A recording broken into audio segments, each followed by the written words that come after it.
দর্শক আসসালামু আলাইকুম। আমন্ত্রণ জানাচ্ছি আরসিটিভি সংবাদে। সাথে আছি আমি এনামুল হক চৌধুরী। আজকের বিশেষ প্রতিবেদনে জানাবো শিশুর টাইফয়েড টিকা কতটুকু কার্যকর ও নিরাপদ।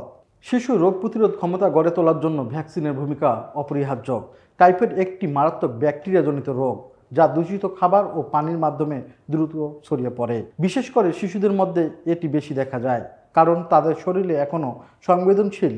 তাই টাইফয়েড ভ্যাকসিন শিশুদের সুরক্ষিত রাখতে গুরুত্বপূর্ণ ভূমিকা রাখে। তবে অনেক অভিভাবকের মনে প্রশ্ন থাকে, এই ভ্যাকসিন আসলেই কতটা কার্যকরী এবং এটি কি নিরাপদ? সঠিক তথ্য জানা থাকলে সিদ্ধান্ত নেওয়া সহজ হয় এবং শিশুদের অপ্রয়োজনীয় ঝুঁকি থেকে বাঁচানো যায়।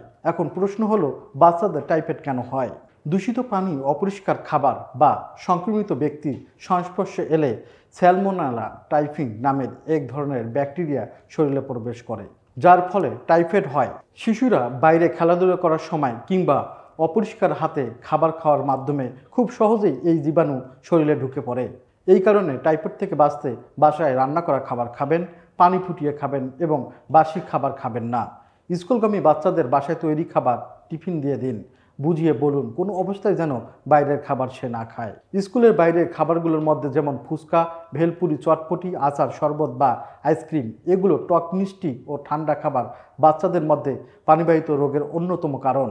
বিশেষ করে টাইফয়েড ও হ্যাপাটাইটিসের সংক্রমণ শিশুদের মধ্যে বেশি দেখা যায়। আমরা প্রায় লক্ষ্য করি স্কুলের ছুটির পর এবং স্কুলের পাশের ফুচকা, ভেলপুরি, ঝালমুড়ি বিক্রেতাদের ব্যস্ততা বেড়ে যায়। কিন্তু এই খাবারগুলো স্বাস্থ্যকর নয় এবং শিশুদের জন্য ঝুঁকিপূর্ণ। এ ধরনের খাবারগুলোতে টাইফয়েডের জীবাণু থাকার সম্ভাবনা বেশি থাকে।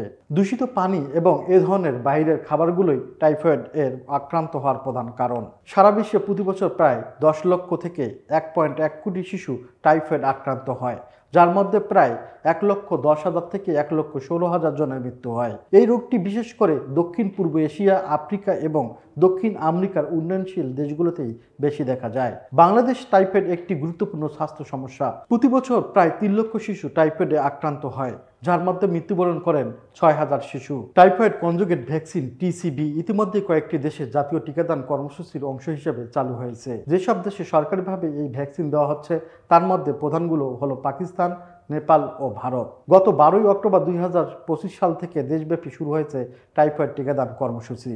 এটাকে বলা হচ্ছে টাইফয়েড কনজুগেট ভ্যাকসিন টিসিভি।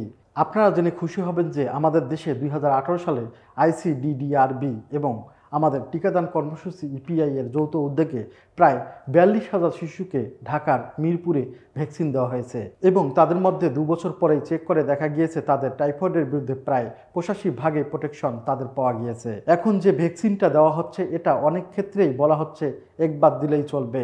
এটা প্রায় 7 থেকে 10 বছর পর্যন্ত প্রোটেকশন দেয়। কাজেই প্রত্যেকটা বাবা মাকে অনুরোধ করব, এই সুযোগ হাতছাড়া করবেন না। এই ভ্যাকসিন বেসরকারিভাবে আমাদের দেশে পাওয়া যায় না, সরকারিভাবেই সরকার এটার ব্যবস্থা করেছে। ধন্যবাদ।